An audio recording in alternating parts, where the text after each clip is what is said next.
Parents ഇല്ലാണ്ട് കല്യാണം കഴിക്കേണ്ടി വരുമെന്ന് ഞങ്ങൾ രണ്ടുപേരും ഒരിക്കലും വിചാരിച്ചിരുന്നില്ല. Yes, that just happened a year ago.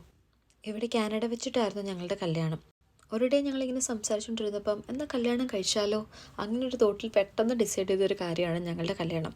ഞങ്ങൾ ഡിസൈഡ് ചെയ്ത് കഴിഞ്ഞിട്ടാണ് വീട്ടിൽ വിളിച്ചറിയിക്കുന്നത്. ഫാമിലിയിൽ ആർക്കും പ്രശ്നമൊന്നും ഇല്ലായിരുന്നു, ബിക്കോസ് എപ്പോഴാണെങ്കിലും നമ്മൾ കല്യാണം കഴിക്കണമല്ലോ. ആക്ച്വലി ഞാൻ ഫാമിലിക്ക് വിസ അപ്ലൈ ചെയ്തതാണ്, പക്ഷേ വിത്തിൻ 1 വീക്ക് തന്നെ അത് റിജക്റ്റായി.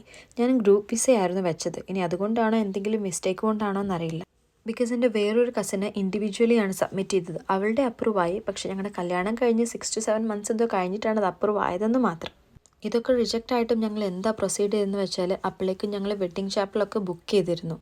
നമ്മൾ ഫുൾ എമൗണ്ട് പേയ്മെൻറ്റും ചെയ്തു. ക്യാൻസൽ ചെയ്താൽ അതൊന്നും തിരിച്ച് കിട്ടുകയില്ല. അത്രയും വലിയൊരു എമൗണ്ട് കളയാനുള്ളൊരു ഫിനാൻഷ്യൽ സ്റ്റെബിലിറ്റി ഞങ്ങൾക്കില്ലായിരുന്നു.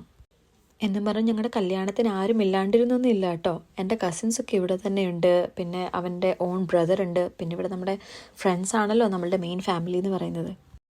ഇവിടെ കാനഡയിൽ പല രീതിയിൽ കല്യാണം കഴിക്കാം. ഞങ്ങളൊരു സിവിൽ സെറമണിയാണ് ചൂസ് ചെയ്തത്.